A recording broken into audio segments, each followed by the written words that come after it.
आज सगळीकडे सिलेंडरचं शॉर्टेज होत आहे। आधी सगळ्या महिलांना सवय होती चुलीवर स्वयंपाक करायची, परंतु आता ती या मोदीनं स्वस्तामध्ये सिलेंडर देऊन सर्वांची म्हणजे ते मिळून टाकली सवय। आता महिलांना किती धूळ म्हणजे डोळ्यामध्ये जातो, आता ते सहन होत नाही आणि आता एकदम सिलेंडरचं शॉर्टेज होत आहे, तर महिलांना खूप त्रास होत आहे स्वयंपाक करायसाठी। त्याच्यामुळे आम्ही आज इथं नरेंद्र मोदीला आम्ही आवाहन करत आहोत की आमच्या महिलांना त्रास झाला नाही पाहिजे आणि आम्हाला लवकरात लवकर सिलेंडर मिळालं पाहिजे। आज जे आंदोलन आम्ही घेत आहोत ते राज्यव्यापी वंचित बहुजन आघाडीच्या वतीने आहे आणि ॲडव्होकेट बाळासाहेब आंबेडकर यांच्या आदेशाने हे आंदोलन आहे। कारण का आपण पाहत आहोत अख्ख्या देशामध्ये सिलेंडरचा तुटवडा आहे आणि या तुटवड्यामुळे आपल्या चंद्रपूर जिल्ह्यामध्ये खूपच जास्त प्रमाणामध्ये आहे।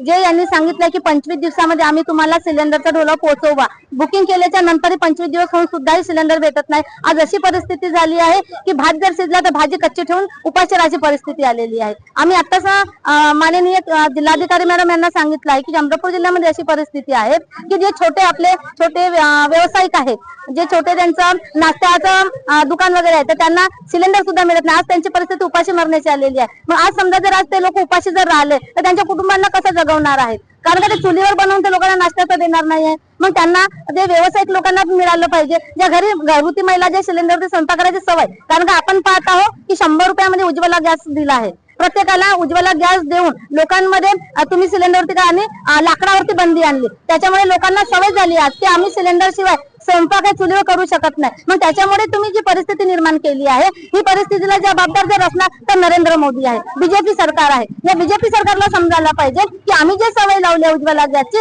तर ते उज्ज्वला गॅस जे दिला आहे तुम्ही, तर ते लोकांना पोहोचलं पाहिजे ना। फसवेगिरी तर नाही पाहिजे। तुम्ही फसवेगिरी करून आमच्या लोकांना तुम्ही म्हणजे असं करत आहे की नाही बा तुम्हाला आम्ही इकडून दणका देतो मागून आणि संबंधित समोरून घात करतो आणि मागून दणका देतो, अशी परिस्थिती महिलांची करून ठेवलेली आहे। पण त्यामुळे आमचं एकच सांगणं आहे की आम्हाला लवकरात लवकर जे काही गॅसचा तुटवडा आहे तो लवकरात दिला पाहिजे, नाहीतर ह्यापेक्षाही मोठं असं आंदोलन आणखी उभारण्यात येईल वंचित बहुजन आघाडीच्या वतीने। आज देशामध्ये संपूर्ण गॅस तुटवडा जाणवतो आहे। छोटे छोटे व्यावसायिक जे आहे, जे रस्त्यावरती बसून आपला हॉटेल व्यवसाय चालवायचा, आज त्यांचा व्यवसाय टोटल बंद आहे। आज घरगुती सिलेंडर सुद्धा म्हणजे एक दीड महिन्यापर्यंत मिळत नाही आणि हा प्रचंड तुटवडा एवढा झालाय की या महाराष्ट्रामध्ये किमान 10च्या वर आतापर्यंत गॅस तुटवड्याचे बळी गेलेले आहेत। पहिला बळी हा अकोला जिल्ह्यामध्ये गेलेला आहे। तो रांगेमध्ये उभा राहून 5 तास उभा राहून त्याला सिलेंडर मिळाला नाही, तो रांगेमध्ये त्याचा मृत्यू पावला।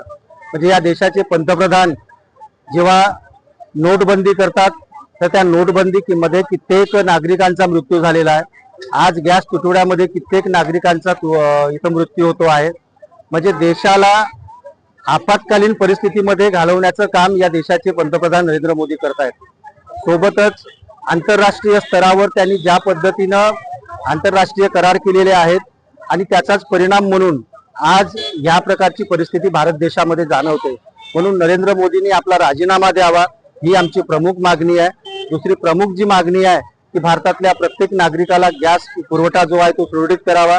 व्यावसायिक जे काही गॅस सिलेंडर आहेत ते तात्काळ सर्वांना उपलब्ध करून द्यावी, ही आंदोलनाच्या माध्यमातून आम्ही मागणी केलेली आहे। आणि प्रतिकात्मक म्हणून आज आम्ही या स्टॉलच्या समोर आंदोलन करत असताना इथेच चूल पेटवून भाकर आम्ही तयार केली, महिलांनी भाकर तयार केली आणि भाकर आणि कांदा हे प्रतिकात्मक स्वरूपात आम्ही माननीय जिल्हाधिकारी मॅडम यांना देऊन गॅस पुरवठा सुरळीत करा, अन्यथा अशा प्रकारेच लोकांना रस्त्यावर गॅस चूल पेटवून आपला स्वयंपाक करावा लागेल, ही परिस्थिती त्यांच्या निदर्शनास आणून दिली आहे।